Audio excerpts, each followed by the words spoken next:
So this is the thing, like what I've come to know. I consider myself fairly smart when it comes to my wheelhouse, and I think our clients are also very smart. We all know that we need to take care of ourselves. We all know that, we diet, exercise, meditate.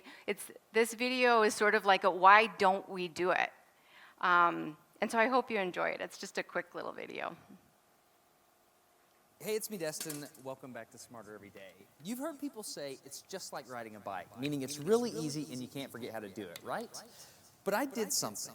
I did something that damaged my mind. It happened on the streets of Amsterdam, and I got really scared, honestly. I can't ride a bike like you can anymore. Before I show you the video of what happened, I need to tell you the backstory. Like many 6-year-olds with a MacGyver mullet, I learned how to ride a bike when I was really young. I had learned a life skill, and I was really proud of it. Everything changed, though, when my friend Barney called me 25 years later. Where I work, the welders are geniuses, and they like to play jokes on the engineers. He had a challenge for me. He had built a special bicycle, and he wanted me to try to ride it. He had only changed one thing. When you turn the handlebar to the left, the wheel goes to the right. When you turn it to the right, the wheel goes to the left. I thought this would be easy, so I hopped on the bike, ready to demonstrate how quickly I could conquer this. And here he is, ladies and gentlemen, Mr. Destin Sandlin.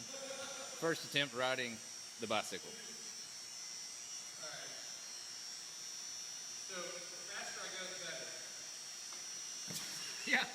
Yeah. I couldn't do it. You can see that I'm laughing, but I'm actually really frustrated. In this moment, I had a really deep revelation. My thinking was in a rut. This bike revealed a very deep truth to me. I had the knowledge of how to operate the bike, but I did not have the understanding. Therefore, knowledge is not understanding. Look, I know what you're probably thinking. Destin's probably just an uncoordinated engineer and can't do it. But that's not the case at all. The algorithm that's associated with riding a bike in your brain is just that complicated. Think about it. Downwards force on the pedals, leaning your whole body, pulling and pushing the handlebars, gyroscopic precession in the wheels, every single force is part of this algorithm. And if you change any one part, it affects the entire control system. I do not make definitive statements that often, but I'm telling you right now, you cannot ride this bicycle. You might think you can, but you can't. I know this because I'm often asked to speak at universities and conferences, and I take the bike with me. It's always the same. People think they're going to try some trick or they're just going to power through it. It doesn't work. Your brain cannot handle this. For instance, this guy, I offered him $200 just to ride this bike 10 feet across the stage. Everybody thought he could do it. No, you didn't understand. You didn't understand. So, this way. All right, a second. All right, so, whenever you're ready. Yeah. Wait. No, you have to keep your feet on. Dude, all right, here we go.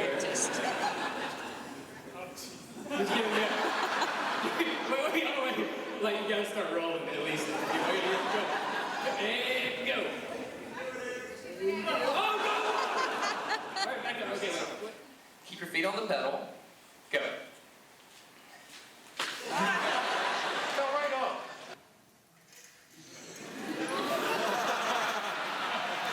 Just keep your feet on the pedals. Handles on them. Yeah, come on. All right, one more time. Okay. Once you have a rigid way of thinking in your head, sometimes you cannot change that, even if you want to.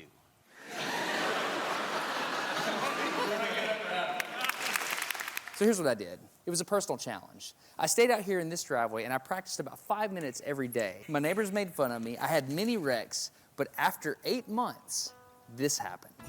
One day I couldn't ride the bike and the next day I could. It was like I could feel some kind of pathway in my brain that was now unlocked.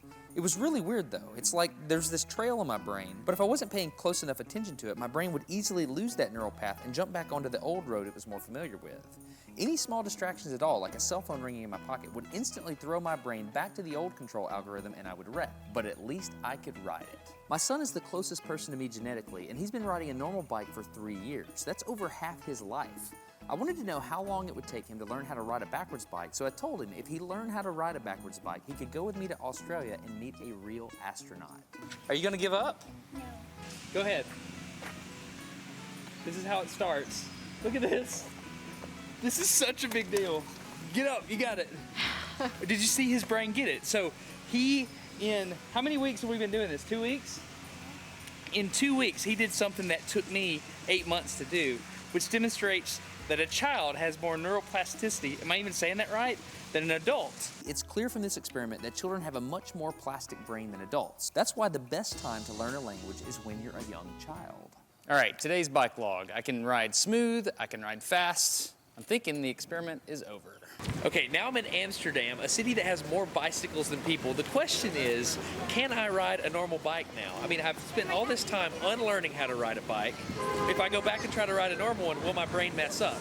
So I've tweeted a Smarter Everyday meetup, if you will, and I'm gonna see if somebody brings a bicycle, and I'm gonna try to ride a normal bike. It's backwards, it's backwards. This was one of the most frustrating moments of my life. I had ridden a normal bike since I was 6, but in this moment, I couldn't do it anymore. I had set out to prove that I could free my brain from a cognitive bias. But at this point, I'm pretty sure that all I proved is that I could only redesignate that bias. So what you're not seeing is just a group of people here looking at me, looking at the strange American that can't ride a bike because they think I'm dumb. But I'm actually 2 levels deep into this because I've learned and unlearned. All right. After 20 minutes of making a fool out of myself, suddenly my brain clicked back into the old algorithm. I can't explain it, but it happened in a very specific moment.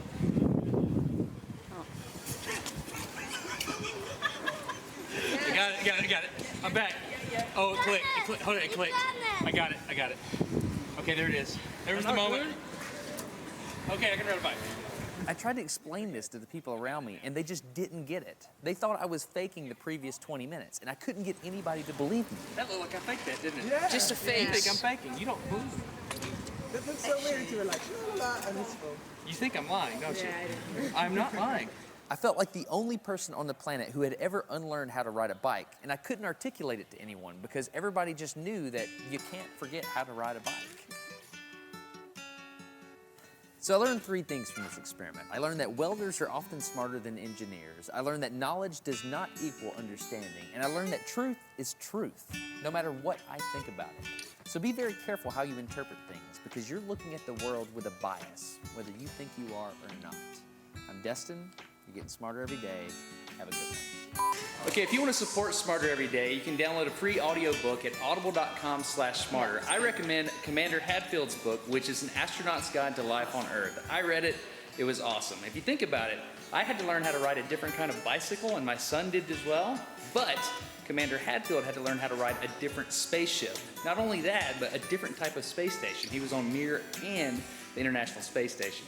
Anyway, if you're interested in supporting Smarter Every Day, audible.com/smarter, An Astronaut's Guide to Life on Earth. I'm Destin, getting smarter every day. Have a good one.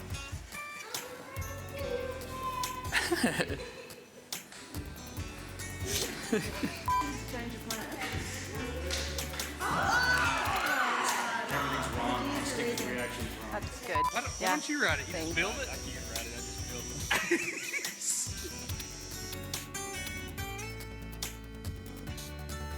There. What'd you guys think? I love that video. I think it's just a really good, like when we want to know what we want to do, we know the behaviors that we want to change. We've identified the core belief. I know this is part of who I am. I know that I make these decisions, and yet, we still find ourselves doing the same things. Do you guys hear how long it took him to ride that bike? 8 months. Isn't that crazy? I love that it took his son 2 weeks. So I think to me, I show that video to clients a lot just so that they're not so hard on themselves, especially if you think about, how long have you been in this pattern? And if you've had something like persistent pain, for example, and you've been in that pain for all of those years, you think about how long those neural pathways have been traveled, and for some people, it's very difficult to switch that based on their resources, their relationships in their life, the stressors that they have. Whoops. This is not working. Warren. Oh, there we go. All right. So Gabor talks about not looking just at the biomedical approach. And in fact, he says if you look at just the biomedical approach, it's not sufficient. And so when my clients come in and they talk about their disease and their blood tests and their CT scans, I really just kind of stay in my wheelhouse and say, as far as the biomedical, I'm not obviously able to do anything about that. And I talked about the concept of neuroplasticity, which is actually more accurately, Lorimer Moseley says, bioplasticity.